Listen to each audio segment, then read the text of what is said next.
Brasília era considerada uma utopia.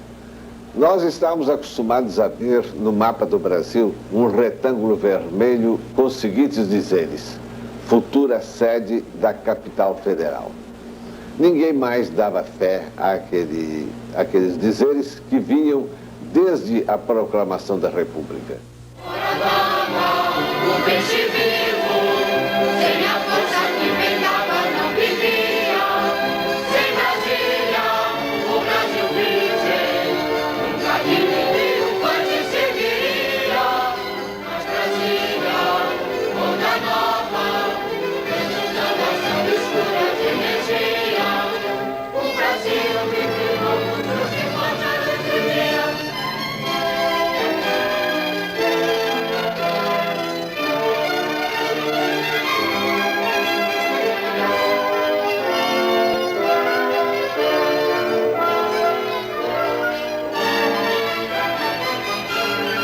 Renunciei e já com o meu programa de campanha organizado. E havia tomado a deliberação de não começar, como era praxe desde o início da República, as campanhas políticas, os comícios, só pelas cidades do litoral, especialmente as capitais. E eu queria percorrer com mais detalhes o interior, para saber bem as coisas que ocorriam nessas regiões que aqui do litoral, naquela ocasião, ninguém podia vislumbrar. A minha campanha já estava preparada. Eu tinha 30 metas preparadas, estudadas, com os técnicos que eu havia convocado para esse objetivo, e visavam todas elas o rompimento dos estrangulamentos econômicos que, naquela ocasião, faziam do Brasil uma nação das mais subdesenvolvidas do mundo. Porém, Brasília não estava nas minhas cogitações. Eu havia declarado que era indispensável para o desenvolvimento do país paz, tranquilidade, e que esta só se obtinha com um respeito integral à Constituição, donde a minha resolução inabalável de cumprir artigo por artigo da Constituição de 1946, que era a que regia os destinos do Brasil. Quando me pus à disposição do público, o Toniquinho, como se chama o rapaz de Jataí, perguntou-me: Vossa Excelência acaba de afirmar que vai cumprir artigo por artigo da Constituição. Sendo assim, Vossa Excelência deve se lembrar que no artigo 4º das disposições transitórias da Constituição estabelece que a capital da República deve ser construída no Planalto Central. Vai Vossa Excelência construir a nova capital? Confesso que até aquela altura eu não havia pensado nesse assunto.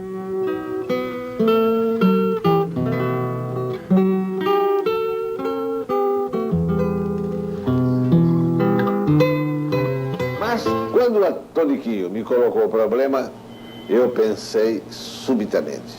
Não dei senão 1 ou 2 segundos de espera e respondi prontamente: se a Constituição exige a construção da nova capital do Brasil, vou respeitá-la e construirei a nova capital do Brasil, no Planalto Central.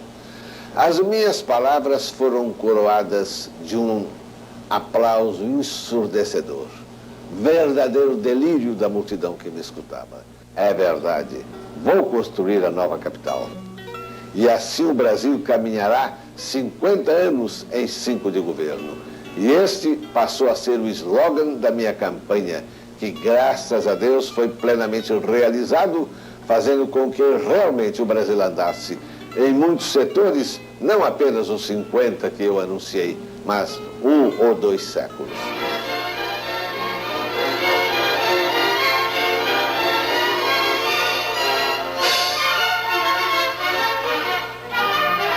O meu prazo de governo era de 5 anos.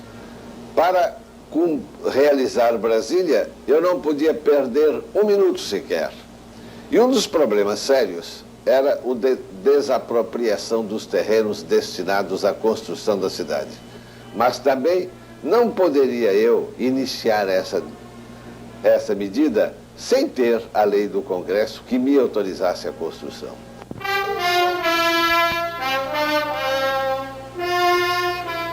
Pedi a Santiago Dantas que elaborasse o projeto, recomendando-lhe, peço-lhe, porém, que, uma vez aprovado o projeto, eu não tenha mais que voltar ao Congresso, porque sei bem que a primeira solicitação minha será atendida pelo Congresso. Mas a segunda, quando verificarem que a construção é mesmo para valer, eu já vou encontrar dificuldade de toda espécie e o Congresso começará a fazer obstrução e oposição às medidas que eu solicitar. Santiago Dantas, com a genialidade que lhe era habitual, em 5 ou 6 dias trouxe-me a mensagem, que era perfeita. Dava-me plenos direitos, uma vez aprovada pelo Congresso, de construir a nova capital, sem novamente precisar de voltar ao Congresso, a não ser para só uma medida, que era a da determinação da data de inauguração da capital. No dia 18 de setembro, foi aprovado pelo Congresso a mensagem de construção de Brasília. E para isso eu tive que fazer uma grande mobilização, porque os meus adversários, naturalmente, procuraram travar o projeto. Mas a bancada de Goiás fez um esforço muito grande e ajudou a transitação da lei. No dia 18 de setembro, eu recebi o projeto e, já sabendo que ele ia suscitar muitos problemas, o sancionei apenas na presença da minha família, da minha mulher e das minhas 2 filhas, na sala de jantar do Palácio das Laranjeiras, no Rio de Janeiro. Lembro-me bem, as minhas filhas eram mocinhas ainda, tinham 13 para 14 anos. Eu disse a elas, estou aqui assinando um dos atos que vai modificar a fisionomia política, social, econômica e mesmo geográfica do Brasil. Vamos construir a nova capital do Brasil.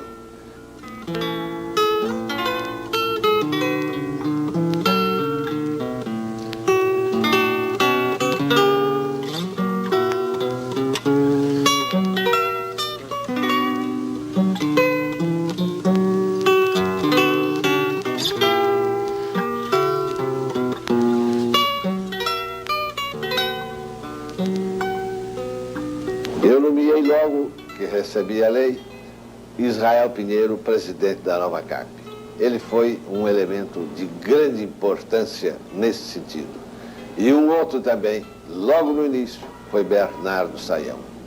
Bernardo Sayão é uma figura que ainda vai aparecer mais adiante nos compêndios de história do Brasil.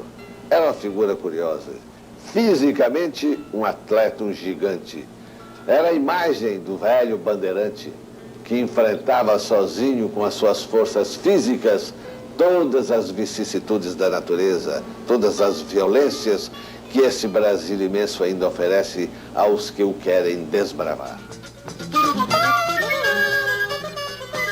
O general Lott, ministro da Guerra, me emprestou 20 barracas do Exército, eu as instalei lá no Planalto, para abrigar os primeiros operários que iam abrir o campo de aviação. E foi assim, meu caro amigo, que nós começamos a grande epopeia, que foi concluída em 3 anos e meio e que hoje está lá, desafiando todas as glórias da coragem e do espírito de aventura.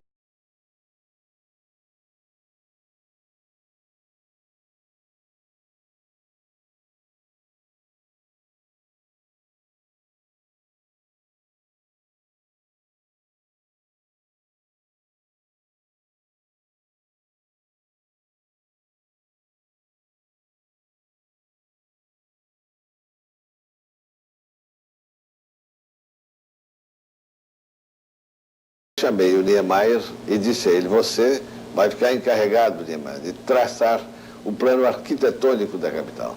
O plano urbanístico, eu tinha necessidade de abrir um concurso.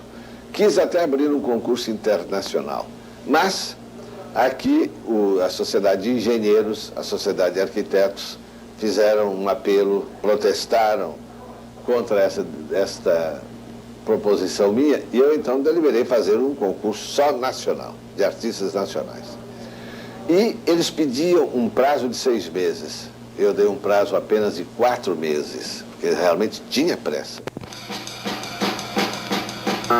O presidente Juscelino Kubitschek conhecia o trabalho do grande arquiteto brasileiro Oscar Niemeyer desde a construção da Pampulha, em Minas Gerais, uma joia da arquitetura moderna que todos nós conhecemos.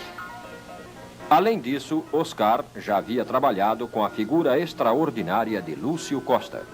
Ambos eram responsáveis pelo projeto do prédio do Ministério da Educação e Cultura, entre outros inúmeros trabalhos. Lúcio Costa, convidado para assinar o projeto urbanístico de Brasília, responsável por tantos trabalhos realizados em uma das cidades mais lindas do Brasil, fez de Brasília um oásis no Planalto. Como eu ia dizendo,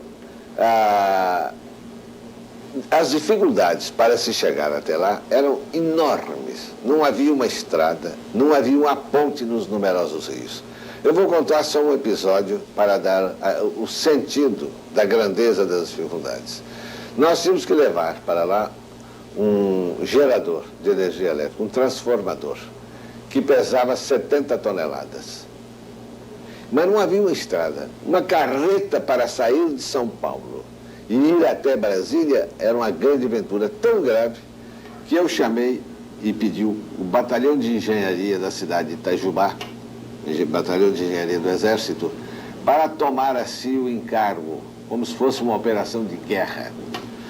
Ao atravessar o rio Paranaíba na fronteira de Minas com Goiás, a embarcação improvisada ali às margens do próprio rio, destinada a fazer o transporte, teve uma alteração no meio do rio e o transformador caiu dentro d'água. Levamos 4 meses para arrancar esse transformador lá de dentro, porque não havia um guindaste, não havia nada para suspender 70 toneladas. Foi, de fato, um grande trabalho realizado pelo Batalhão de Engenharia de Itajubá. Depois que o retiramos da água, tivemos que voltar com ele a São Paulo para abri-lo, consertá-lo, porque os meses que ele ficou dentro d'água, naturalmente, provocariam perturbações no seu funcionamento. Só depois disso é que novamente ele veio. Mas nesse intervalo eu construí a ponte do Rio, uma grande ponte na fronteira de Minas com Goiás. E então aí já não houve problema, porque ele passou sobre a ponte. Mas houve pequenas localidades que nós não pudemos evitar, que éramos obrigados a demolir casas e casas e depois reconstruí-las para que aquelas grandes carretas levassem esses materiais pesados que precisavam de veículos muito grandes e muito poderosos. Quando esse transformador chegou no Planalto, foi uma festa para nós. Quando vimos acesa a primeira lâmpada, naquele silêncio, naquela solidão, e vamos dizer, nas trevas daquela natureza, nós todos nos rejubilamos. Foi uma noite de festa. Quando eu acendi no meu quarto, no catetinho, a primeira lâmpada que assinalava a presença do homem num ponto onde até ontem era apenas a solidão.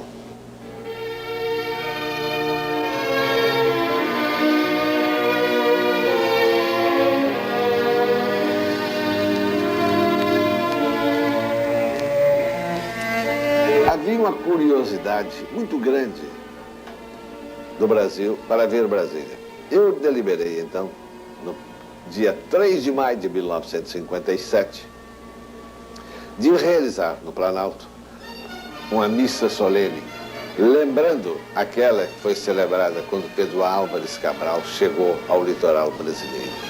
Porque, sem dúvida nenhuma, Brasília representa a continuação da viagem de Pedro Álvares Cabral.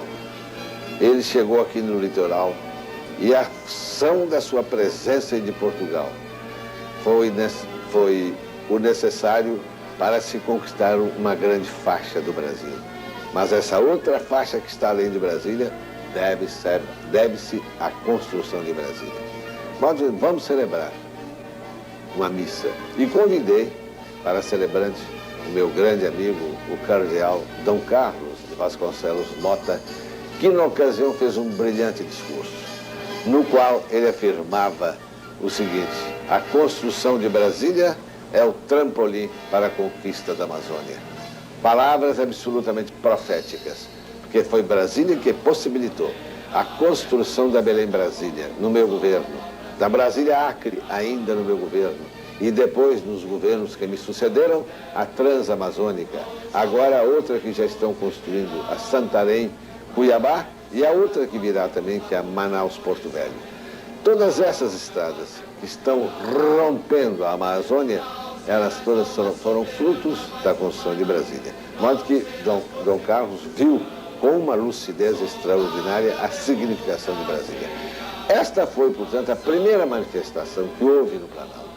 Nós tivemos lá nesse dia milhares de pessoas que vieram de todos os pontos do Brasil, não sei como, passando por que estradas.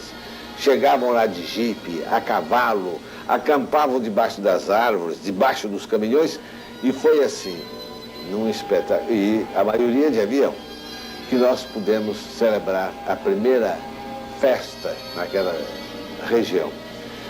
E parece que Deus estava conosco.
As dificuldades durante a construção, elas se multiplicaram.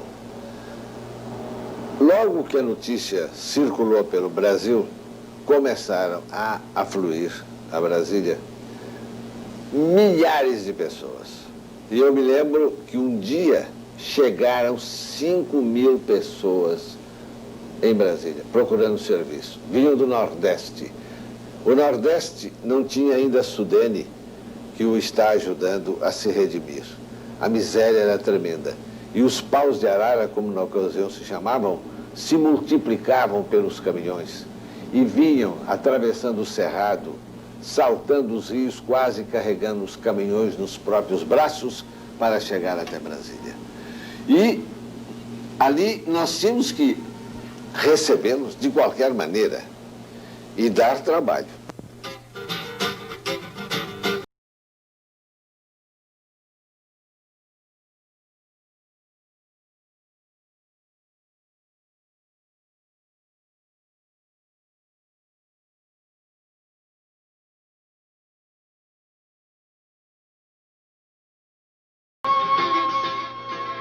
Criamos logo uma seção de imigração, galpões enormes onde nós os colocávamos. Criamos restaurantes por todo lado, de modo que a Cidade Livre começou logo e nós facilitamos para termos um ponto de apoio para a construção da capital. Em 3 meses, a Cidade Livre já contava com milhares de habitantes. com bares, restaurantes, hotéis. E daí a pouco até hospitais começaram a aparecer. O primeiro, é claro, foi feito pelo governo.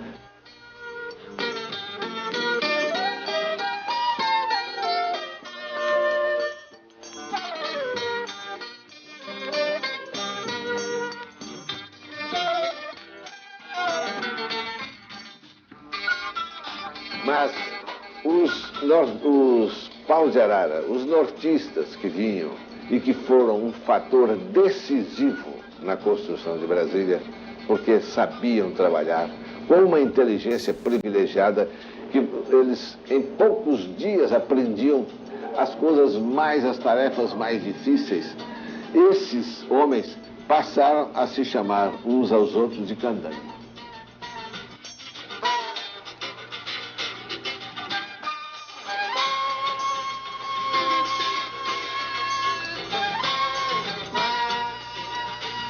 E o nome foi pegando. E hoje o habitante de Brasília, como o desta linda cidade do Rio de Janeiro, que se chama Carioca, o habitante de Brasília se chama candango. Essa candango era uma expressão pejorativa que os índios usavam antigamente para designar o português invasor, que eles não gostavam, que eles detestavam, chamavam de candango. Pois bem, essa palavra surgiu e já com um significado completamente diferente. Porque hoje, em Brasília, você chamar uma pessoa de candango é como condecorá-la. Quer dizer, uma pessoa que viveu a construção de Brasília, que vive lá desde o início da cidade, que é um elemento útil à cidade.